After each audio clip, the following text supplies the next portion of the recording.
নমস্কার, শুভ সন্ধ্যা। আমার নাম সৌরদীপ অধিকারী। মোদক ট্রেনার একাডেমি আয়োজিত আজকের এই অনুষ্ঠানে আপনাদের সকলকে জানাই সুস্বাগতম। আমরা আজ এখানে একত্রিত হয়েছি একটি গুরুত্বপূর্ণ এবং চিন্তাশীল বিষয়ে আলোচনা করার জন্য, মনন করার জন্য। আফ্রিকার সাহিত্য, কিছু ভাবনা। আফ্রিকার সাহিত্য শুধু একটি ভৌগোলিক অঞ্চলের সাহিত্য মাত্র নয়, এটি সংগ্রাম, আত্মপরিচয়, সংস্কৃতি, উপনিবেশ উত্তর অভিজ্ঞতা এবং মানবিক বোধের এক গভীর পরিচায়ক। এই সন্ধ্যায় আমরা যার প্রজ্ঞায় সমৃদ্ধ হতে চলেছি,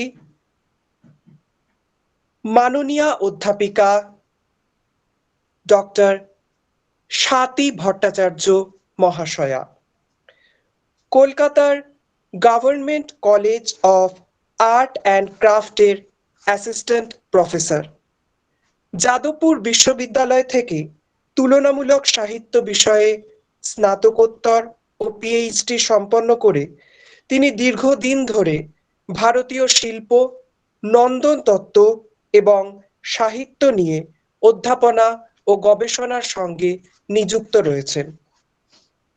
Ramakrishna mission institute of culture, রাজ্য চারুকলা পরিষদ সহ বহু বিশিষ্ট প্রতিষ্ঠানে তিনি নিয়মিত বিভিন্ন বিষয়ে বক্তৃতা দেন। বাংলা, ইংরেজি উভয় ভাষাতেই তার গবেষণা ও লেখালেখি সমানভাবে সমৃদ্ধ। একই সাথে তিনি বহু পাঠক প্রিয় গ্রন্থেরও রচয়িতা। আজকের আলোচনায় অধ্যাপিকা ভট্টাচার্যের অভিজ্ঞতা, বিশ্লেষণ এবং দৃষ্টিভঙ্গি আমাদের আফ্রিকার সাহিত্যকে বিশেষভাবে বুঝতে সাহায্য করবে। মোদক ট্রেনার একাডেমির পক্ষ থেকে বিশিষ্ট অধ্যাপিকা ডক্টর স্বাতী ভট্টাচার্য মহাশয়াকে জানাই সশ্রদ্ধ প্রণাম সহ একরাশ আন্তরিক শুভকামনা। এখন প্রফেসর ভট্টাচার্যকে আন্তরিক অনুরোধ করছি ওনার আজকের মূল্যবান বক্তব্য শুরু করার জন্য। ধন্যবাদ।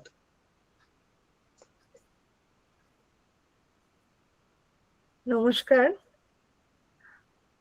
মোদক ট্রেনার একাডেমিকে ধন্যবাদ আমাকে এই বিষয়ে আলোচনা করার সুযোগ দেওয়ার জন্য। যদিও সাহিত্য আমার বিষয়, তবু সাধারণভাবে আমি শিল্প সংক্রান্ত আলোচনাতেই অংশগ্রহণ করি। ইচ্ছে থাকলেও লোকে আমাকে সাহিত্যের সম্বন্ধে বলতে ডাকে না। কাজেই মোদক ট্রেনার একাডেমির কাছে আমি খুব কৃতজ্ঞ যে আমার প্রিয় বিষয় জানি আমি স্নাতকোত্তর গবেষণা করেছিলাম, সে বিষয়ে কিছু বলবার সুযোগ দেবার জন্য। যদিও আজকে পোস্টারেও লেখা হয়েছে আমরা আফ্রিকার সাহিত্য নিয়ে আলোচনা করব, কিন্তু আফ্রিকা তো একটা দেশ নয়, আফ্রিকা একটা মহাদেশ। মহাদেশ মানে সেখানে নানা দেশ রয়েছে এবং নানা দেশের ইতিহাস, নানা দেশের সংস্কৃতি এবং নানা দেশের বিবর্তনের, সামাজিক বিবর্তনের ইতিহাস নিয়ে কিন্তু আফ্রিকার সাহিত্য গড়ে উঠেছে। আমরা ছোটবেলা থেকে পড়েছি আফ্রিকা ডার্ক কন্টিনেন্ট।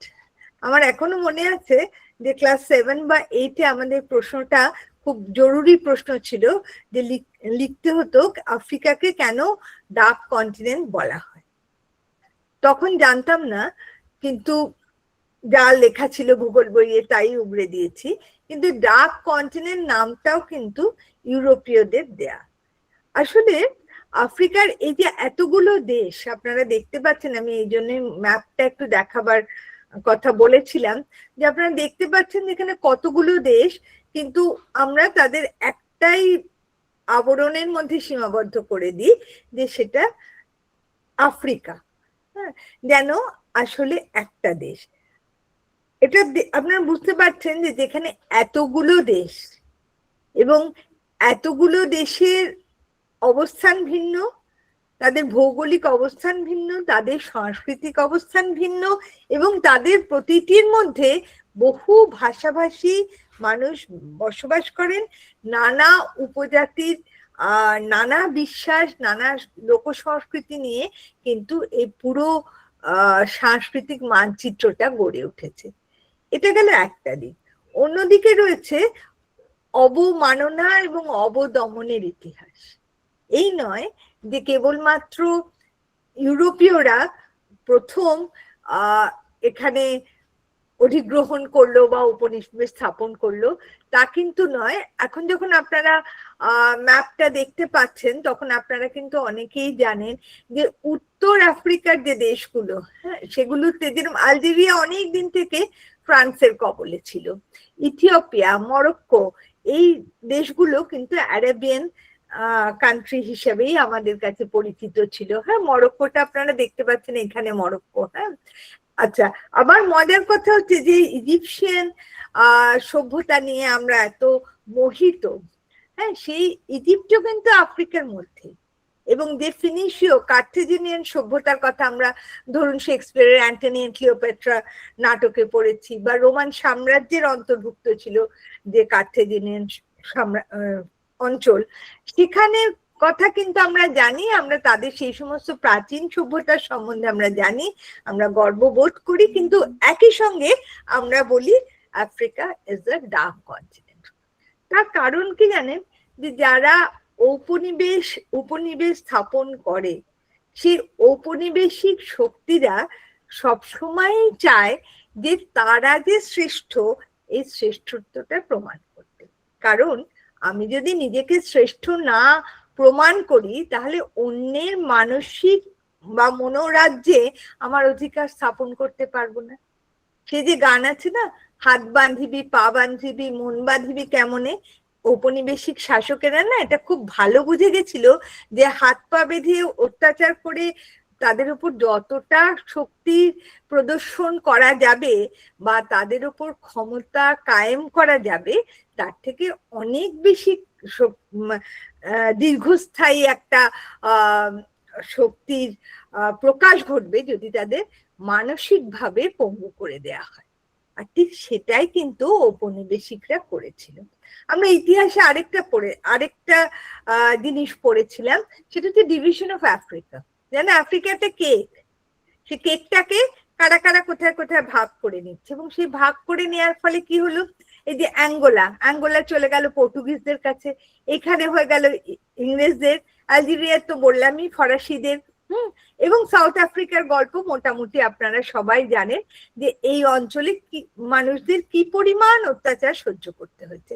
কিনিয়া, ইথিওপিয়া, সোমালিয়া, টানজানিয়া, এখানে আবার কিন্তু শুধু ইউরোপীয়রা অত্যাচার করেনি, ভারতীয়রাও করেছে। আপনাদের কারুর মনে থাকতে পারে একটা সময় কিনিয়া থেকে, ইথিওপিয়া থেকে ভারতীয় খেদানো, আমি খারাপ শব্দটা ব্যবহার করছি, কিন্তু প্রায় তাদের তাড়িয়ে দেওয়া হচ্ছিল। কারণ কি, যদি উপন্যাসগুলো পড়েন, যদি এদের সাহিত্য পড়েন, তাহলে দেখবেন যে এরাও কিরকম ভাবে সেখানকার স্থানীয় মানুষদের উপর অত্যাচার চালিয়েছে। আর ইউরোপীয়দের সবচেয়ে সুবিধা কি হয়েছিল বলুন তো? দুজনে কেহ কারে বোঝাতে নাহি পারে। এদের ভাষা, এদের অনেক অনেক ভাষা, নাইজেরিয়াতে 250-র উপর ভাষা রয়েছে। হ্যাঁ, তাহলে পুরো আফ্রিকায় আমরা অনুমান করতে পারি কত ভাষা রয়েছে। তো কিন্তু তাদের ভাষা থাকলেও সেটা ছিল মৌখিক ভাষা। আর ইউরোপীয়রা যখন সেখানে গেল, আমি আসছি একটু পরে, যে এখানে কোনো কোনো জায়গায় যে লিখিত সাহিত্য ছিল সেগুলোর কথা আমি পরে আসছি, কিন্তু মূলত যেটা ছিল সেটা হচ্ছে মৌখিক সাহিত্য। এবং মৌখিক সাহিত্যের ক্ষেত্রে যেটা হচ্ছে, সেটা পরম্পরা দিয়ে চলে আসছে, যেটা আমাদের দেশেও ধরুন বেদ তো শ্রুতি, হ্যাঁ, একইভাবে কিন্তু সেটাও মৌখিক সাহিত্য। আপনারা জানেন অনেক পরে সেই বেদ লিখিত আকার পেয়েছিল।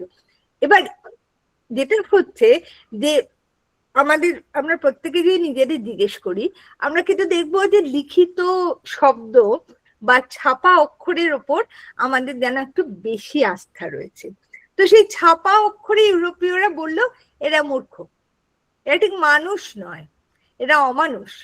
এরা মোটামুটি দেখেছো আমাদের গায়ের রং কিরম সাদা আর এদের গায়ের রং কিরম কালো, এরা তো একেবারে অবমানুষ, এরা এদের ঈশ্বর নিতান্ত তুচ্ছ জ্ঞান করে কোনো মতে সৃষ্টি করে বন জঙ্গলে ছেড়ে দিয়েছে, এবং এরা আনসিভিলাইজড, এরা সভ্যতা জানে না।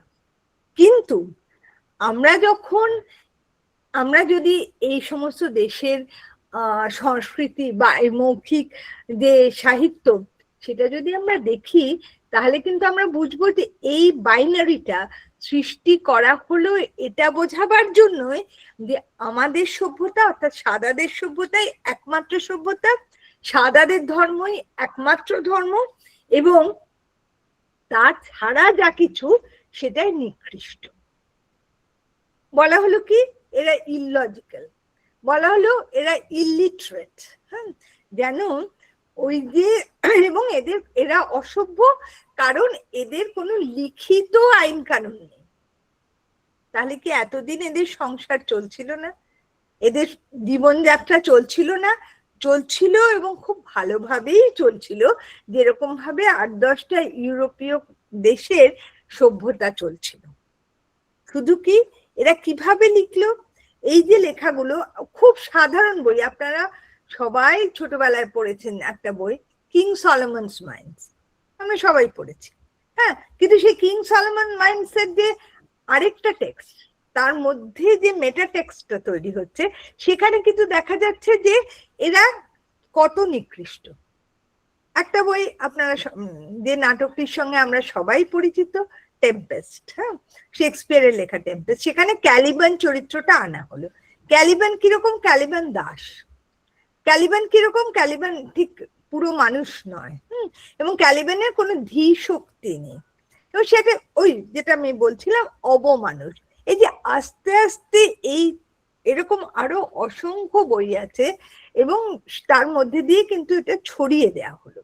একই সঙ্গে এটাও মনে রাখতে হবে, যখন এই দেশগুলো আস্তে আস্তে উপনিবেশে পরিণত হচ্ছে, তখন কিন্তু আমাদের ভারতবর্ষ উপনিবেশ। এবার ভারতবর্ষের মানুষেরা বাধা নেই, এই নয় যে তাদের খুব প্রতি ইউরোপীয়দের খুব শ্রদ্ধা ছিল, তারাও নিকৃষ্ট, কিন্তু তাদের যেহেতু একটা সাহিত্যের লিখিত সাহিত্য ছিল, একেবারে তাদের অতটা নিকৃষ্ট করে দেওয়া যাচ্ছিল না। আর এখানে আরেকটা স্বার্থ ছিল, যেহেতু আফ্রিকার অনেকগুলো অংশ খুব দুর্গম, যেরকম এখন যে ডেমোক্রেটিক রিপাবলিক অফ কঙ্গো, হ্যাঁ, কিন্তু সেখানে বা সাউথ আফ্রিকার নানা জায়গায় মানে খনিজ সম্পদ, বনজ সম্পদ একেবারে ছড়াছড়ি, কাজেই তারা সেটাকে গ্রাস করার জন্য উঠে পড়ে লাগলো। এবার একটা উপনিবেশের সঙ্গে যাতে অন্য উপনিবেশের কোন রকম সদ্ভাব না গড়ে ওঠে, সেজন্য আমাদের বোঝানো হলো যে আফ্রিকার মানুষেরা খুব খারাপ। হ্যাঁ, আফ্রিকার মজাটা এখানে যে আফ্রিকার যে লৌকিক দেবদেবী, যেরকম আমাদের দেশেও অসংখ্য এরকম লৌকিক দেবদেবী আছে, আমাদের এখানেও গাছ পুজো করা হয়, গাছের তলায় নানা রকম টোটেম বসিয়ে দেওয়া হয়, পাথর পুজো করা হয়, এ খুব অস্বাভাবিক কিছু না, ওরা ওরকম ছিল। কিন্তু বলা হলো কি ওরা অসভ্য বুনো। আমরা তখন মনে করলাম আমরা তো অনেক ওদের থেকে উন্নত, কাজে আমরাও ওদের অসভ্য বুনো বলে মেনে নিয়ে আমরা ওদের প্রতি বিরূপ একটা মনোভাব এখনো হয়তো পোষণ করি। অন্তত গত শতাব্দীর শেষ পর্বে যখন আমি গবেষণা করছি, আপনারা বিশ্বাস করবেন না, কত লোক আমাকে জিজ্ঞেস করেছে তুমি এত কিছু তো একটা আফ্রিকার সাহিত্য নিয়ে গবেষণা করছো, তুমি ওদের ভাষা শিখেছো নাকি? আমি বললাম না, ওরা ইংরেজি ফরাসিতে লেখে, সে দুটো ভাষা আমি জানি। তখন তারা বললো ওরা লেখে, ছাপানো বই আছে, ওরা মানে প্রায় বলছে ওরা লিখতে পারে, এরকম অবস্থা। হ্যাঁ, আমি একটু আপনাদের বাড়িয়ে বলছি না, মানে লোকে আমাকে সত্যি সত্যি তখন পাগল ভেবেছিল।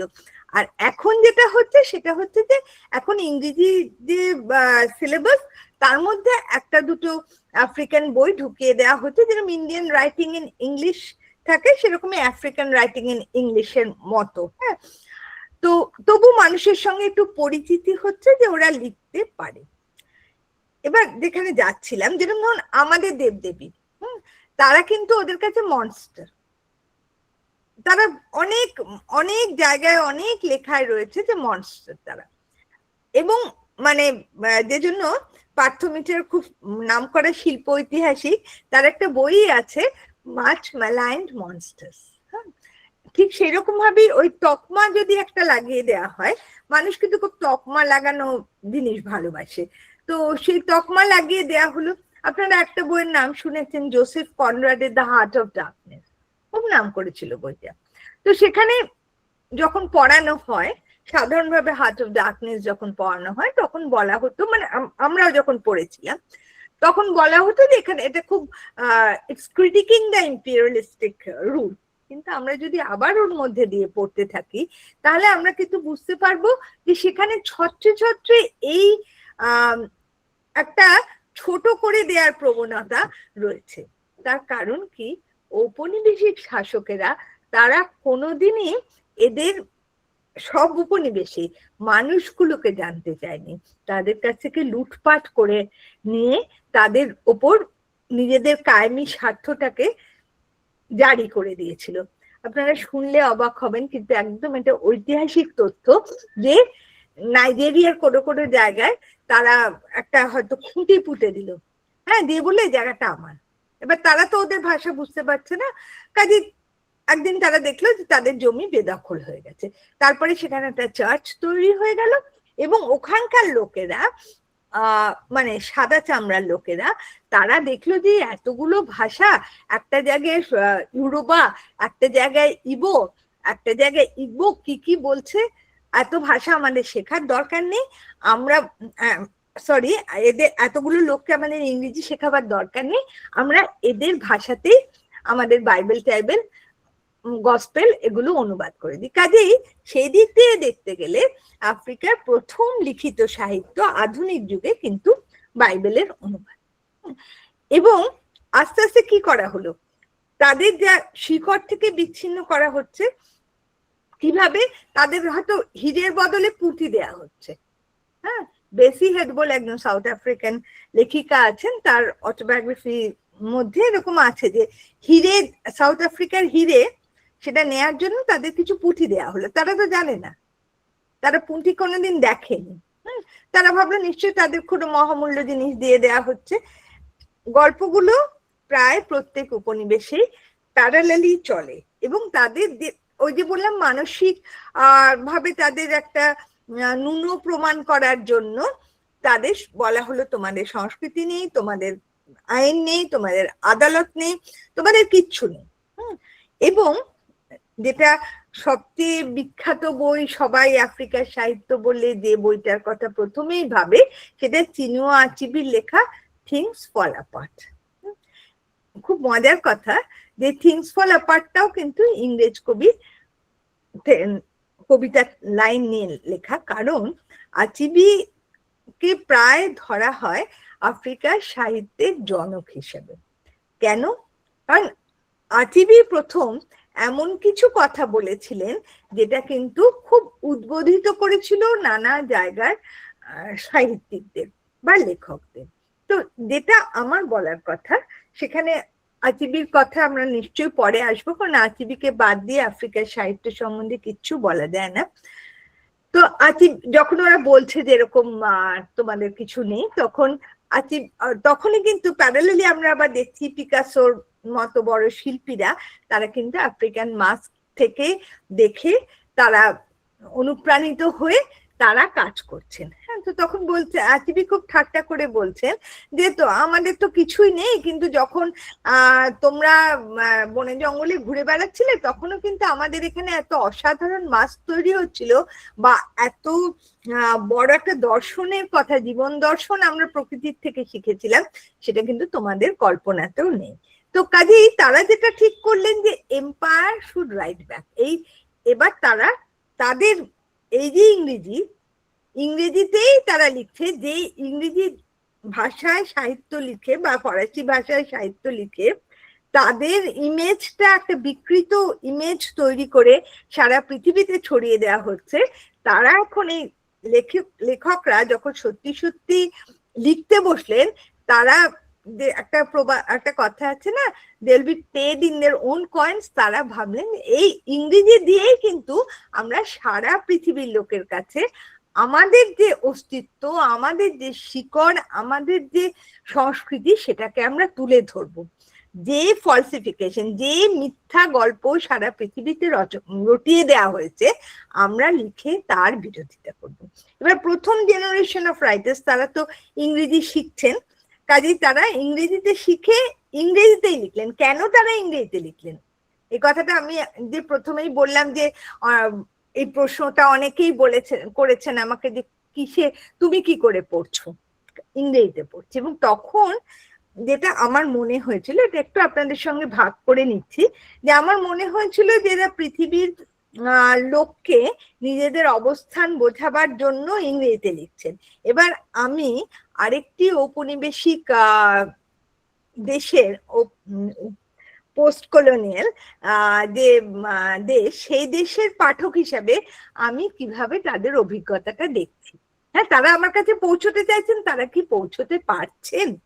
আচ্ছা, এবার এই যে ওরাল লিটারেচারের কথা আমি বলছিলাম, সেই মৌখিক সাহিত্যের মধ্যে কি কি ছিল? অনেক কল্পকথা ছিল, এবং গান ছিল, এবং অসংখ্য প্রবাদ ছিল। আমি নাইজেরিয়ার কথাই বলি, যে আচিবি নাইজেরিয়ারই লোক। তো তিনি বলছেন, তিনি ইবো জনগোষ্ঠীর মানুষ, এবং তিনি বলছেন যে ইবোদের মধ্যে, বারে বারে তার লেখার মধ্যেই থাকছে, যে ইবোদের মধ্যে কথা বলাটা একটা আর্ট। এবং সেই কথা বলার মধ্যে কি থাকে? অসংখ্য গল্প থাকে, যে গল্প থেকে নানা রকম শিক্ষা থাকে, যে গল্পের মধ্যে শিক্ষা থাকে। এবং সেই যে গল্পগুলো তারা সন্ধেবেলা বসে বাড়ির বড়রা ছেলে মেয়েদের সেই গল্প বলেন, সেই গল্পের মধ্যে তাদের বিবর্তনের ইতিহাস থাকছে, সেই গল্পগুলোর মধ্যে তাদের দর্শন থাকছে, এবং সেই গল্পগুলো শুনে কিন্তু তারা কিভাবে সামাজিক আচরণ করতে হয়, এবং কিভাবে, মানে যেটা আমরা ইংরেজিতে বলি what is expected of them, সেইটা কিন্তু তারা বুঝতে পারছে। হ্যাঁ, অর্থাৎ একটা সামাজিক মানবিক মূল্যবোধ তৈরি করা হচ্ছে, যে এগুলো করা হবে এবং এগুলো করা হবে না। তাদের মধ্যে বৃক্ষ পূজা রয়েছে, তাদের মধ্যে যেরকম আমরা এগুলোর সঙ্গে আমাদের রিলেট করা খুব সহজ, কারণ কোনো গুহাতে তারা পুজো করছেন, তাদের মধ্যে কিছু দৈব শক্তি আছে, এরকম মানুষ রয়েছেন। তাদের পুরোহিতরা নানা সময় তাদের উপর দেবদেবতার ভর হচ্ছে, এবং তারা মুখোশ পরে নিজেদের সেই দেবতার বলে মনে করছেন, এবং তারা নানা রকম ভবিষ্যৎবাণী করছেন। এবং এই যে ছোট ছোট গল্প এবং প্রবাদ, এগুলো কিন্তু তাদের পথের দিশা দেখাচ্ছে। এবং আমরা যদি থিংস ফল অ্যাপার্ট উপন্যাসটা পড়ি, তাহলে আমরা কিন্তু দেখতে পাবো যে এটা মোটেই কোনো শিথিল সমাজের চিত্র নয়। হ্যাঁ, সেই সমাজের মধ্যে কিছু কিছু ভাঙনের লক্ষণ হয়তো দেখা যাচ্ছিল, যেরকম বিবর্তনের মধ্যে দিয়ে তো সব সংস্কৃতি এগোয়, এবং সেই ভাঙনের মধ্যে দিয়ে কিন্তু এই ইংরেজরা এসে নিজেদের জায়গা করে নিল। এবং তাদের যে সমাজ, এটা খুব, আমার মনে হয় যে এটা খুব আয়রনিক্যাল, যে তাদের যে সমাজ, সেই সমাজের মধ্যে কিন্তু পৌরুষের একটা খুব বড় জায়গা ছিল।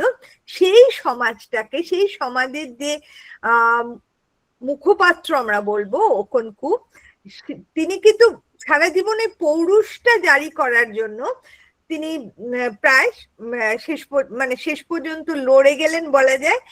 কিন্তু সেই ওকনকুকে তারা ইংরেজরা ফাঁসিতে ঝুলিয়ে দিল, যেন এটা একটা প্রতীকী ব্যঞ্জনা যে সেই পৌরুষময় সমাজটাকে কিন্তু এইভাবে একেবারেই পৌরুষহীন করে দেয়া হলো।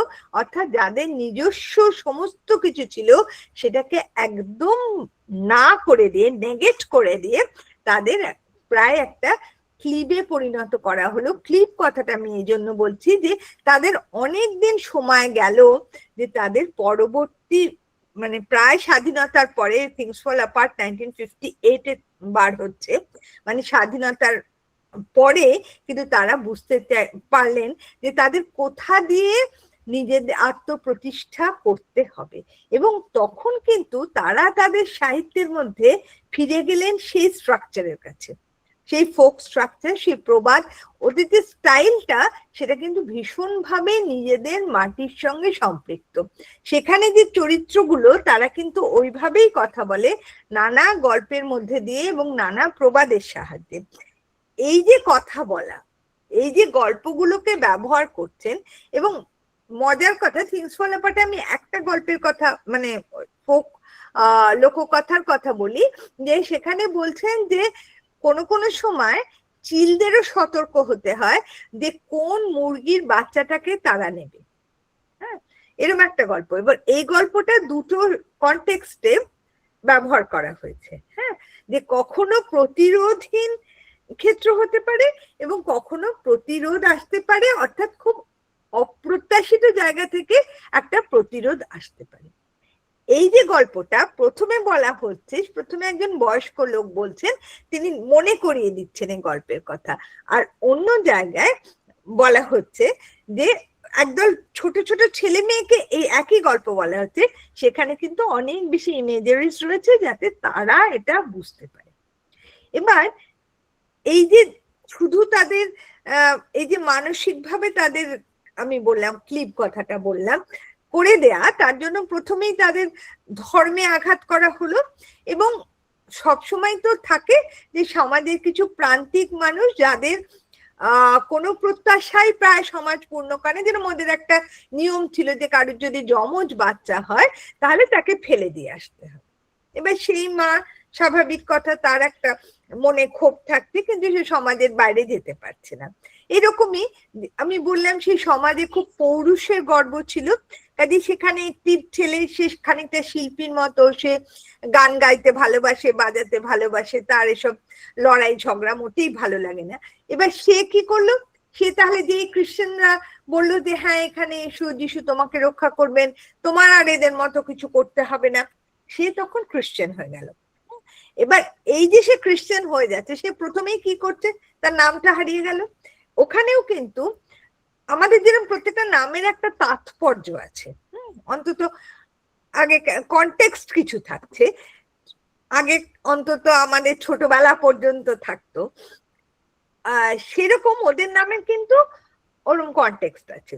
এবার এই প্রথমেই তার নামগুলো হারিয়ে গেল, এবার জন, ডেভিড এরকম নাম হতে লাগলো, হ্যাঁ, যেরকম ওদের নাম, কারণ তারা খ্রিস্টান হয়ে গেছে। এবং তাদের এরকম চ্যালেঞ্জ দেয়া হলো যে যেটা তোমার ধর্মে খুব পবিত্র, সেটাকে তুমি যদি খ্রিস্টান হতে চাও তাহলে তোমাকে সেগুলোকে ভুলে যেতে হবে।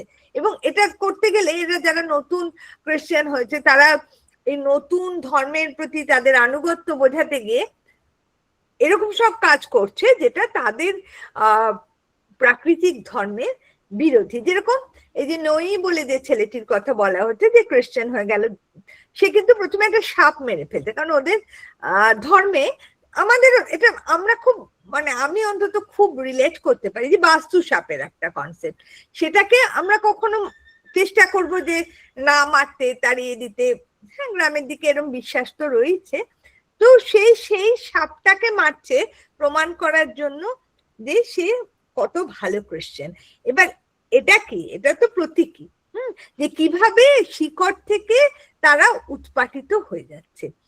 এই যে লেখকেরা, এরা যখন লিখতে থাকলেন, আমি একটা এটা যেরকম বললাম যে শিকড়ে ফিরে যাওয়াটা একটা দিক, তার পরের বইটায় উনি লিখছেন, ওনার দুটি বই আছে যেখানে পুরনো সভ্যতা এবং ট্র্যাডিশন এবং মডার্নিটির লড়াইটা আস্তে আস্তে দেখানো হচ্ছে, কিভাবে ঔপনিবেশিকতা থাবা বসাচ্ছে তাদের চিরন্তন বিশ্বাসের উপর। আর তারপরে আরেকটা বই তিনি লিখছেন যেটা হচ্ছে নো লঙ্গার এট ইজ। সেখানে কিন্তু দেখা যাচ্ছে যে স্বাধীনতা অনেক প্রত্যাশা নিয়ে এসেছিল, কিন্তু সেখানে ক্রমাগত একটা ডিসইলিউশনমেন্ট হচ্ছে, কারণ যেটা আমরা কিন্তু দেখতে পাই, এমন নয় যে আমরা দেখতে পাই না, যে গ্রামের ছেলে স্কলারশিপের টাকায় পড়ছে বা গ্রামবাসীরা চাঁদা তুলে তাকে পড়াচ্ছে। এই ওকনকু যার কথা বললাম তার নাতি অবি ওকনকু, সে কিন্তু গ্রামের লোকেদের চাঁদায় পড়াশোনা করছে, কিন্তু গ্রামের লোকেদের সঙ্গে সে কোনো সম্পর্কই রাখে না। তো খুব সুন্দরভাবে একটা ফোক সং ব্যবহার করা হয়েছে ওখানে, আমি একটু আপনাদের বলছি সেটা। সেখানে এত চমৎকার ভাবে ওটা বলা হচ্ছে যে সেখানে বলা, আমি দুটো তিনটে লাইন একটু পড়ছি। A letter came to me the other day. I said to Mosisi, read me letter for me. Mosisi said to me, I do not know how to read. I went to Innocent and asked him to read my letter. এই নামগুলো কিন্তু তখন চলে আসছে, Innocent, Gratitude. I asked Simonu to read for me. Simonu said, this is what the letter has asked me to tell you. He that has a brother must hold him to his heart. For a kinsman cannot be bought in the market, neither is a brother bought with money. অর্থাৎ এই যে যৌথ যাপন, এই যৌথ যাপনের যে ভালো দিকটা সেটা তারা এখন ভুলে গেছে। সে শহরে বাবু হয়ে গেছে এবং সেখানে তার যে স্বার্থপরের জীবন সেটা কিন্তু সে মার মৃত্যুর সময় সে গ্রামে আসছে এবং এসে তখন এই গ্রামে গানটা গাওয়া হচ্ছে, সে গানটা শুনছে। এই যে গানটা এখানে ব্যবহার করছে, এখানেই পরিবর্তিত সামাজিক অবস্থানের চিত্রটা খুব ভালো করে পরিষ্কার হয়ে গেছে। এবারে পোস্ট কলোনিয়াল ডিসলিউশনমেন্ট নিয়ে, ডিসলিউশনমেন্ট বলবো না, সিচুয়েশন নিয়ে আমি একটা গল্প আপনাদের বলছি, আচিবির লেখা। আপনারা দেখুন এটার সঙ্গে কোনো মিল পান কিনা। প্রথম 5 বছর হয়ে গেছে স্বাধীনতার পর, সেকেন্ড টাইম ইলেকশন হবে। এবার গান বাজনা হচ্ছে চারিদিকে। যে পার্টিটা রুলিং পার্টি তার নাম হচ্ছে পিপলস অ্যালায়েন্স পার্টি, আর যারা আসতে চাইছে তাদের সেই পার্টিটা, আমি ইচ্ছে করেই সংক্ষিপ্ত নামটা বলছি, সেটা হচ্ছে পপ। পপ হঠাৎ উঠে এসছে। আচ্ছা, প্যাপ আর পপের মধ্যে লড়াই। এবার প্যাপের যে গ্রাম থেকে মিনিস্ট্রি অফ কালচার, এটাও আমাদের নোট করা উচিত, মিনিস্ট্রি অফ কালচার সেই গ্রামের, তার এখন বড় বড় বাড়ি হাঁকিয়ে ফেলেছেন, তার প্রচুর অর্থ, কিন্তু গ্রামের লোকেদের বিদ্যুৎও নেই, জলও নেই। তারা শুধু এইটা ভেবেই গর্বিত যে তাদের গ্রাম থেকে একজন মিনিস্টার হয়েছে, মিনিস্ট্রি অফ কালচার।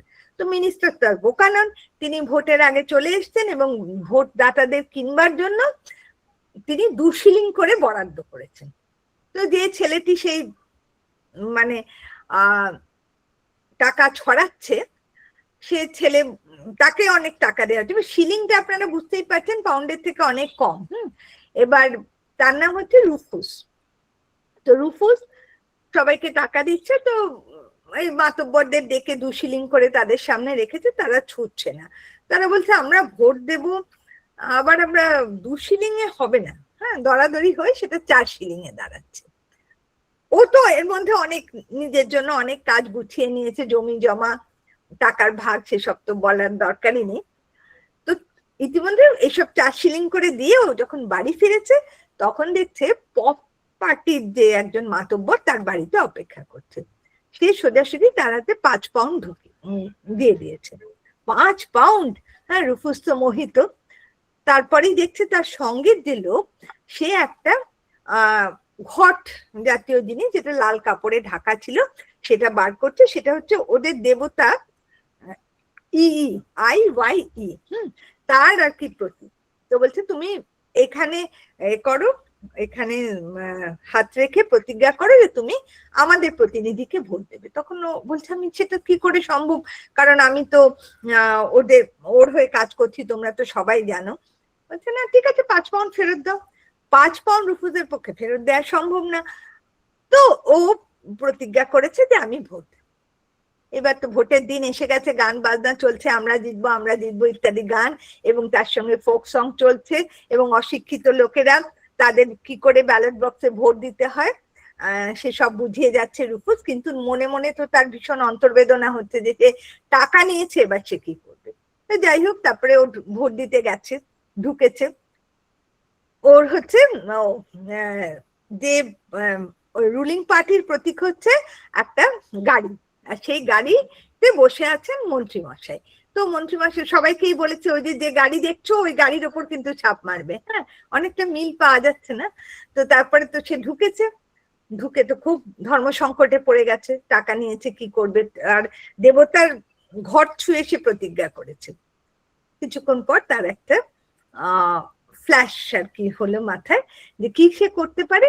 সে প্রথমে দুটো ব্যালট পেপারটাকে মাঝখান দিয়ে ভাঁজ করলো। দুটো বাক্স রয়েছে, একটা পপের একটা প্যাপের।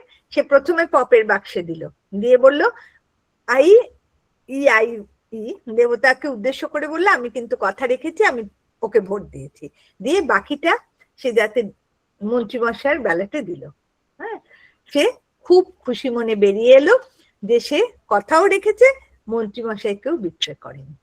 হ্যাঁ, এরম ভোটদানের গল্প লেখা হয়নি, কিন্তু এরম ভোটদানের গল্প যে আমাদের কোনো গ্রামে গঞ্জে হয়নি এমনটা কি আমরা জোর করে বলতে পারি?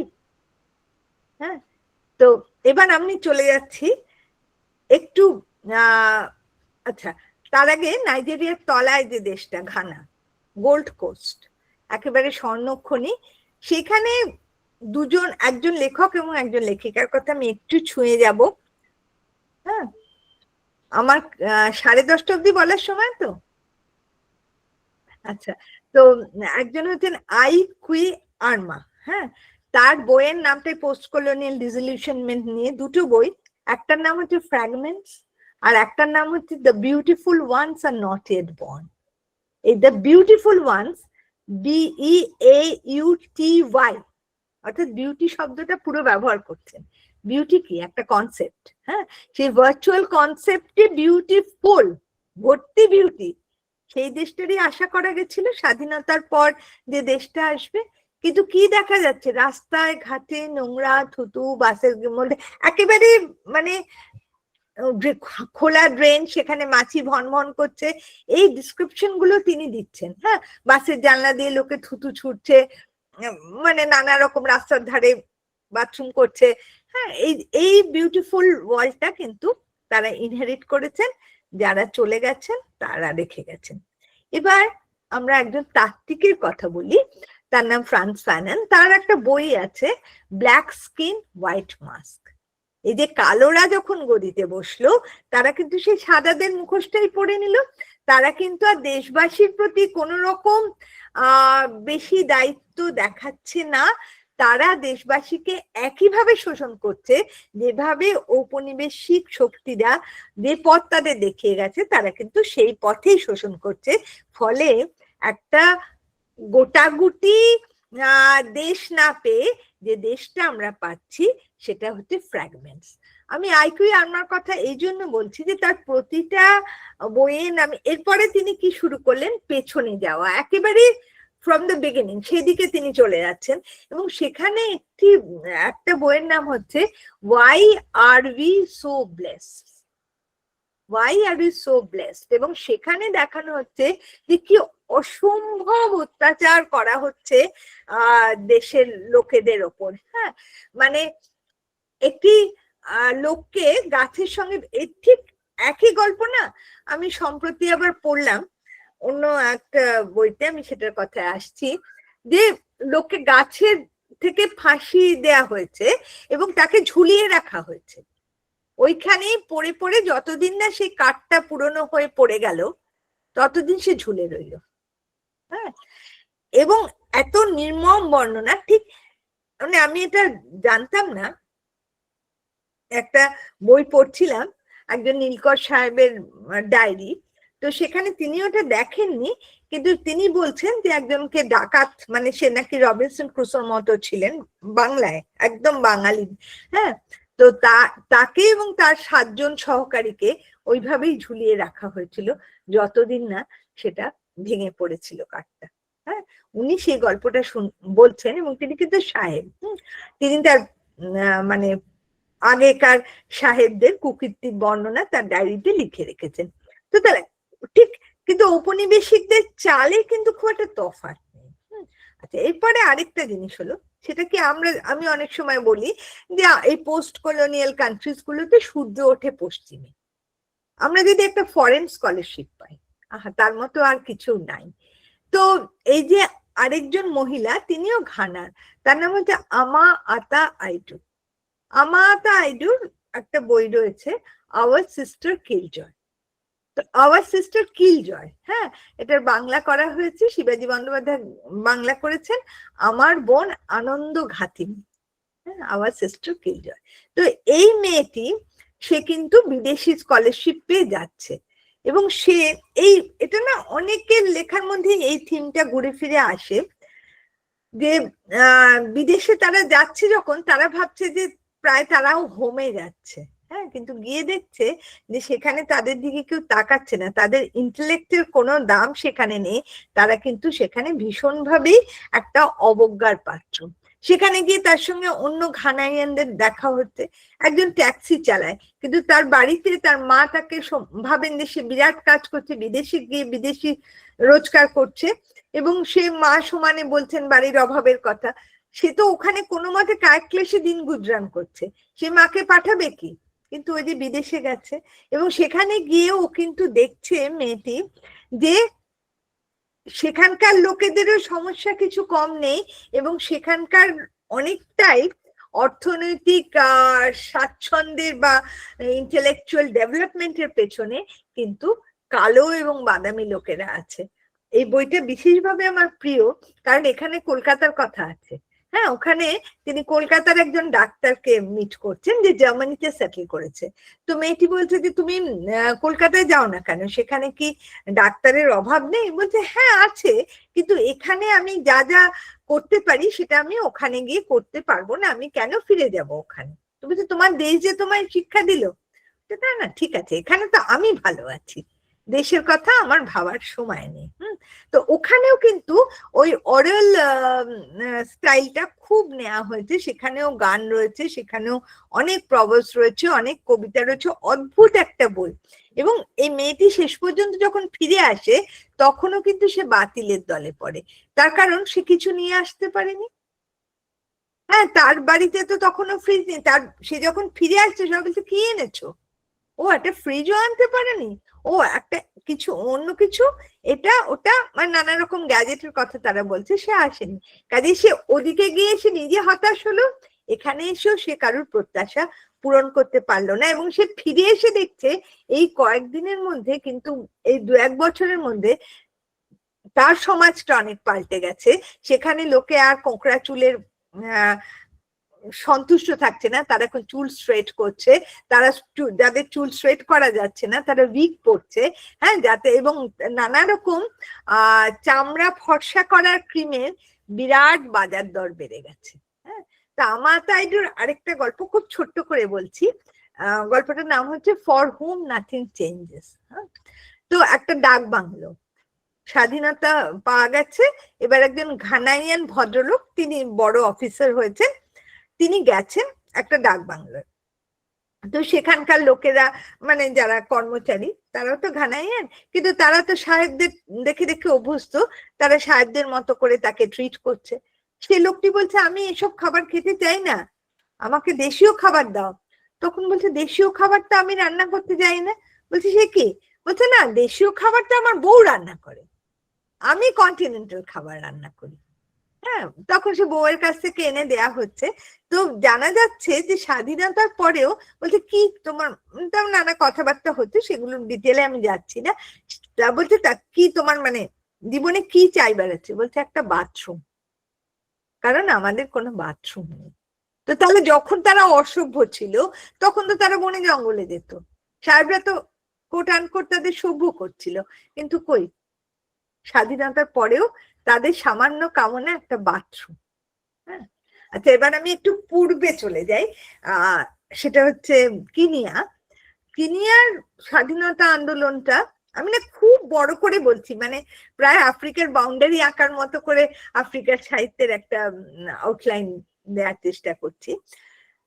সেখানে অনেক লড়াইয়ের পর, গেরিলার লড়াইয়ের পর তারা স্বাধীনতা পেয়েছিল। তাদের যে আন্দোলনটা, সেটা মাও মাও আন্দোলন বলে বিখ্যাত। কিন্তু সেখানকার স্বাধীনতা আসার পরেও যে প্রমুখ লেখক গুগি ওয়া থিওঙ্গ, তার নাম তখন ছিল জেমস এন গুগি, বললাম নাম পাল্টে দিয়েছে। তো তাকে জেলে পুরে দেয়া হলো, কারণ তিনি একটা নাটক লিখেছিলেন, সেই নাটকটা লেখার অপরাধে তাকে জেলে পুরে দেয়া হলো। তার নিজের দেশের সরকারি, কিন্তু জেলে পুরে দেয়া হলো। তখন সেই জেলে বসে, এটা আমার খুব প্রিয় গল্প বলা যায়, যে মানে সত্যি ঘটনায়, তাকে তিনি সেখানে টয়লেট পেপারের ওপর পেন্সিল দিয়ে একটা উপন্যাস লিখলেন। যে গার্ড ছিল সে ভাবলো যে সে অনুতপ্ত, কাজেই সে একটা কনফেশন জাতীয় কিছু লিখছে। তো সেই উপন্যাসটা তিনি লিখলেন, এবং সেই তখন বসে তিনি অনুভব করলেন যে হ্যাঁ, ইংরেজিতে লেখার একটা দায় নিশ্চয়ই আছে, কিন্তু নিজের ভাষায় লিখলে অন্তত নিজের লোকেদের কাছে পাঠানো যাবে। তো সেই বইটা, এবং তারপরে তিনি যে কটি বই লিখেছেন, তিনি সবকটি, কিন্তু তার প্রথম 3টে বই সেগুলো ইংরেজিতে লেখা। প্রথম বই weep not child, river between and petals of blood, এই 3টে বই ইংরেজিতে লেখা। তারপরে এই যে বইটার কথা আমি বললাম, এই বইটা কিন্তু গিকিউ, অর্থাৎ তার মাতৃভাষায় লেখা, গিকিউ ভাষায় লেখা প্রথম বই, এবং সেখানেও অরাল লিটারেচারের সমস্ত ফরম্যাট প্রায় ব্যবহার করা হচ্ছে, এবং সেটার ইংরেজি নামটা হচ্ছে ডেভিল অন দ্য ক্রস। এই গল্পটা আমি আপনাদের সঙ্গে একটু ভাগ করে নিচ্ছি, কারণ গল্পটা আপাত দৃষ্টিতে খুব মজার। যে একটা গুহার মধ্যে একটা সম্মেলন হচ্ছে। কি সম্মেলন? কাদের সম্মেলন? চোরদের সম্মেলন। কে কত বড় চোর, মানে ছিটকে চোরদের সেখানে কোনো এন্ট্রি নেই, সেখানে কে কত বড় চোর, মহা চোরদের সেখানে একটা হচ্ছে, সম্মেলন হচ্ছে, এবং সেখানে তাকে বলতে হবে যে সে কি চুরি এতদিন করেছে এবং এরপরে কি চুরি করবে। তো আমি দুটো কথা বলি, দুটো উদাহরণ, চুরির গল্প আর কি। একজন বলছে যে সে নানা রকম কীর্তিকলাপ বলে তার ভবিষ্যৎটা বলছে, বলছে যে যেভাবে, এটা কিন্তু 80s-এ লেখা, হ্যাঁ, তো তবে যেভাবে এই পলিউশন বাড়ছে, তো এরপরে তো আর ফ্রেশ বাতাস পাওয়া যাবে না, তাহলে আমি ঠিক করেছি যে এরপর আমি প্যাকেট করে করে ফ্রেশ বাতাস বিক্রি করব। আর এই হাইরাইজ, সে হাইরাইজ বানায়, তো এই হাইরাইজে তো সমস্ত মাটির ওপর তো হাইরাইজই শুধু হচ্ছে, তো সেই হাইরাইজে আমি এবার ওই বানাবার সময় যে মাটিটা উঠছে না, মাটিগুলোকে আমি প্যাকেট করে করে বিক্রি করব।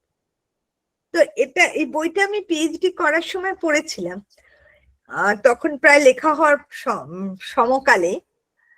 তো তারপরে না, তার অনেক বছর পরে একবার বাজারে গেছি সরস্বতী পুজোর আগে, তখন দেখি প্যাকেটে করে গঙ্গা মাটি বিক্রি হচ্ছে, 5 টাকা করে মাটি। আমার না তখন এই ডেভিল অন দ্য ক্রসের গল্পটা মনে পড়ে গেল। আচ্ছা, তারপরে আরেকজন, সে তার হচ্ছে স্কুলের ব্যবসা।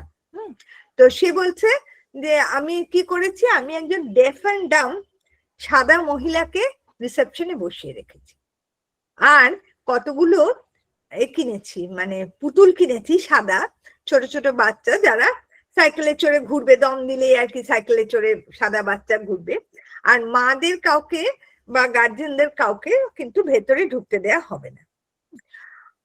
তো আসলে সেখানে কালো বাচ্চারাই পড়ছে, কিন্তু তারা ভাবছে যে তারা সাদাদের সঙ্গে একই স্কুলে পড়ছে, কারণ যে বাচ্চাগুলোকে মায়েরা ঘুরতে দেখছে তারা সাদা। হ্যাঁ, এবং এইভাবে তারা একটা বিশাল টাকা ওই সাদা স্কুলে পড়া, সাদাদের মতো সুযোগ সুবিধা পাবার মতো স্কুল, এটা কিন্তু পোস্ট কলোনিয়াল পিরিয়ডে, মানে অর্থাৎ স্বাধীনতার পরবর্তী সময় সে এরকম স্কুলের ব্যবসা করছে, যখন সে করছে। আরেকজন বলছে যে এই যে আমাদের সবচেয়ে বড় সমস্যা কি, যে আমার যদি অনেক টাকাও থাকে, তাহলে আমার শরীরে আমার একটাই স্টমাক, আমার একটাই লিভার, হ্যাঁ, কাজে আমি যত চাইছি খেতে পারছি না। তা আমি এইরকম কিছু অঙ্গ প্রত্যঙ্গের ডেভেলপ করার চেষ্টা করছি, যাতে আমি যত চাই আমি খেতে পারবো, আমি যত চাই আমি আরাম করতে পারবো। আপনারা বুঝতেই পারছেন যে এগুলো সবই প্রতীকী। শেষ পর্যন্ত সেই সম্মেলনে বহু মারামারি হয়ে সেটা ভেঙে যায়, এবং কিছু কিছু তরুণ তুর্কি তারা ওদের ধরবার চেষ্টা করে, যথারীতি সরকার পক্ষ থেকে বাধা আসে, পুলিশের অনুপ্রবেশে চোররা পালিয়ে যায়, এবং এই যে যারা যে কয়েকটি ছেলে মেয়ে, তরুণ ছেলে মেয়ে যারা এই পোস্টার দেখে ওখানে যাচ্ছিল, তারাই ধরা পড়ে এবং তাদের নানা রকম নিগ্রহ করা হয়। এই ধরনের একটা ঘটনা দিয়ে ব্যাপারটা শেষ হচ্ছে, মূল বক্তব্যটাই। তো এই যে আমি পোস্ট কলোনিয়াল ডিসলিউশনমেন্টের কথা বলছিলাম, সেই ডিসলিউশনমেন্টটা এখানে খুব পরিষ্কার হয়ে যাচ্ছে যে সাদারা যখন চুরি করতো, তারা চুরি করছে দেখেই করতো, কিন্তু এখন নিজেদের লোকেরা চুরি করছে এবং তারা সেটা বড়াই করছে। মাঝখান থেকে কারা মারা পড়ছে, for hmm nothing changes, the ordinary people. হ্যাঁ, তো এরকম এক একটা জায়গায়, মানে যেটা সবসময় আফ্রিকার সাহিত্য পড়তে গিয়ে আমার মনে হয়েছে যে তারা, এরপরে গুগিকে কিন্তু দেশ ছেড়ে চলে যেতে হয়। উনি অনেকবার এখানে আসার চেষ্টা করেছিলেন, যতবারই এসেছিলেন ততবারই নানা রকম নিগ্রহের শিকার হয়েছিলেন এবং তারপরে তিনি আমেরিকায় যান। এখন এই যে আর্মার কথা বললাম, বা যিনি নোবেল প্রাইজ পেয়েছিলেন, ওল্ড সোয়িঙ্কা, তাদের জীবনের দীর্ঘ দীর্ঘ সময় জেলে কেটেছে এবং তারপরে তারা বিদেশে বসবাস করেছে। ফলে এই আফ্রিকার সাহিত্যের, এই যে আমি যাদের কথা বললাম, এরা হচ্ছে গত শতাব্দীর লেখক। তাদের দুটো জিনিস ছিল, একটা হচ্ছে যে তাদের আইডেন্টিটিটা এস্টাবলিশ করা, তাদের নিজস্ব সংস্কৃতির একটা বয়ান নির্মাণ করা এবং সেটা নিজেদের শিকড়ের সঙ্গে সংযোজিত হিসাবে করার। তারা তাদের অভিজ্ঞতার কথা বলছেন এবং আমাতা আইডু, যার কথা একটু আগে বললাম, তিনি একটা বই আছে আফ্রিকান লাভ স্টোরিজ। তিনি তার ইন্ট্রোডাকশনে বলছেন যে এখানে লাভ স্টোরি নেই। একটা সাহিত্য, এত একটা উন্নত সাহিত্য, কিন্তু সেখানে লাভ স্টোরি নিতান্ত অভাব। তিনি ইন্ট্রোডাকশনে এটা বলছেন এবং কয়েকটা লাভ স্টোরি, বেশ সব নানা জায়গার লাভ স্টোরি সেখানে রয়েছে, কিন্তু সত্যি কথা বলতে কি খুবই অল্প যেগুলোকে আমরা প্রেমের গল্প বলতে পারি। কিন্তু খুবই, হয়তো যেরকম প্রেমের গল্পে আমরা অভ্যস্ত, সেখানে তা নিতান্তই জলো। কারণ ওরা ওদের এই লড়াইকে, প্রাত্যহিক যে লড়াই, সেই লড়াইকে ওদের সাহিত্যের মধ্যে তুলে ধরছে। অনেক কিছু আমাদের সঙ্গে মিলে গেলেও আমার কেন জানি মনে হয় খুব অল্প সাহিত্যিকরাই আমাদের দেশে এই ধরনের জোরালো একটা প্রতিবাদ লেখনীর থেকে করছেন। আমি তো অনেক পড়তে পারিনি, কারণ প্রথমত সব অনুবাদ হয়নি, এখন অনেকেই নিজস্ব ভাষায় লিখছেন এবং যাও বা অনুবাদ হয়েছে সেগুলো অনেক সময় দুষ্প্রাপ্য এবং দুর্মূল্য। তো কাজেই, কিন্তু আমি যেটুকু পড়েছি তার থেকে আমার যেটা মনে হয়েছে যে ভীষণভাবে তারা মাটির সঙ্গে সংযুক্ত। এবং কোনো কোনো উপন্যাস পড়তে পড়তে আমার ভীষণভাবে মহাশ্বেতা দেবীর কথা মনে হয়, যিনি কিন্তু এই ধরনের, মানে মাটির কাছাকাছি উপন্যাস লিখতেন আমাদের পরিচিত লেখকদের মধ্যে। আমি আর একটা বইয়ের কথা বলে শেষ করব, কারণ সেটাই একমাত্র বই আমি পড়েছি যেটা পর্তুগিজ আফ্রিকাকে রিপ্রেজেন্ট করছে। সেই বইটার নামটাও কিন্তু খুব ইন্টারেস্টিং, দ্য রিলাক্টেন্ট ড্রিমার্স, মানে যাদের স্বপ্ন কিছুতেই যায় না। এই ভদ্রলোক, ইনি জোসে আগুয়া লুয়া, ইনি হচ্ছেন অ্যাঙ্গোলার লেখক। আমরা অ্যাঙ্গোলার নাম শুনলেই খালি ভাবি ওখানে যুদ্ধ বিগ্রহ সারাক্ষণ হয়ে যাচ্ছে। তো ওনার লেখায় উনি এত সুন্দরভাবে এই স্বপ্ন এবং বাস্তবকে মিলিয়েছেন যে সে প্রায় সুরিয়ালিস্টিক একটা নভেল, খুব আধুনিক।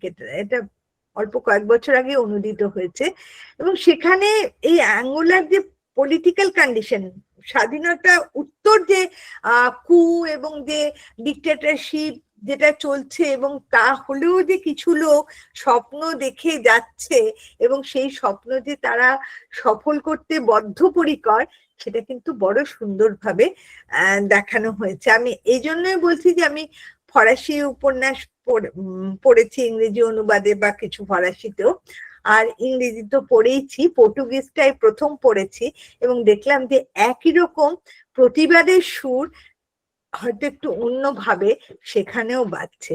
আর এই মাটির সঙ্গে যে সম্পৃক্ততা, এটাই আমার মনে হয় যে আফ্রিকার সাহিত্যের সবচেয়ে বড় বিষয়। আর একটা লাইন বলবো, সেটা হচ্ছে যে নবীন প্রজন্ম যারা বেশিরভাগই এখন বিদেশে বসে লিখছেন, তারা কিন্তু আবার অন্য অন্য সমস্যার কথা তুলে আনছেন। এই যে ডায়াসপোরিক একটা এক্সিস্টেন্স, সেটার যে সমস্যাগুলো, সেটা তার সবচেয়ে ভালো উদাহরণ বোধহয়, যার নাম আপনারা অনেকেই জানেন, আদিচি। তিনিও নাইজেরিয়ার লেখিকা, কিন্তু তিনি বিদেশে বেশিটা সময় থাকেন। তার লেখা আমেরিকানা বলে একটা বই, সেখানে এই যে বিদেশ সম্বন্ধে ডিসিলিউশনমেন্ট এবং তারপরে সে ফিরে আসতে যে একটা প্রায় না ঘরকা না ঘাটকা, যেরকম আমরা কথা বলি, এই যে একটা অস্তিত্ব, সেটাকে খুব সুন্দরভাবে তুলে ধরেছেন। এবং ওইটা পড়তে পড়তে, হয়তো খুব কাছাকাছি নয়, আমার আরেকটি উপন্যাসের কথা, সেটা ভারতীয় উপন্যাস মনে হয়েছে, সেটা কিরণ দেসাইয়ের লেখা। এই বইটা নয়, আগের বইটা, দ্য ইনহেরিটেন্স অফ লস। সেখানে না উনি গোর্খাল্যান্ডে আন্দোলনটা দেখিয়েছেন, পাশাপাশি যে নিউ ইয়র্কে গোর্খাল্যান্ডে ওখানকার একটি ছেলে, সে নিউ ইয়র্কে গিয়ে কুকের কাজ করে, তাদের জীবনটা যে কিরকম, হ্যাঁ, সেটা দেখিয়েছেন। ওটা কোথাও একটা জিনিস ডিস্টেন্টলি আমার মনে আমেরিকানার সঙ্গে মিলে যায়। এটা শুধু ওই যে ইংরেজিতে বলে না, জাস্ট টাচিং দ্য টিপ, আমি সেইটুকুই আফ্রিকার সাহিত্যে সেইটুকুই আপনাদের বলতে পারলাম। আমি জানি না আপনারা যদি কৌতূহলী বোধ করেন, কিছু কিছু বই না archive.org তে রয়েছে, কাজে আপনারা যদি চান আপনারা পড়ে দেখতে পারেন। যদি ভালো লাগে আমি খুব কৃতার্থ বোধ করব। অনেক ধন্যবাদ। আবার মোদক ফ্রেনাস একাডেমিকে আমাকে বিশেষ ধন্যবাদ দেওয়ার জন্য।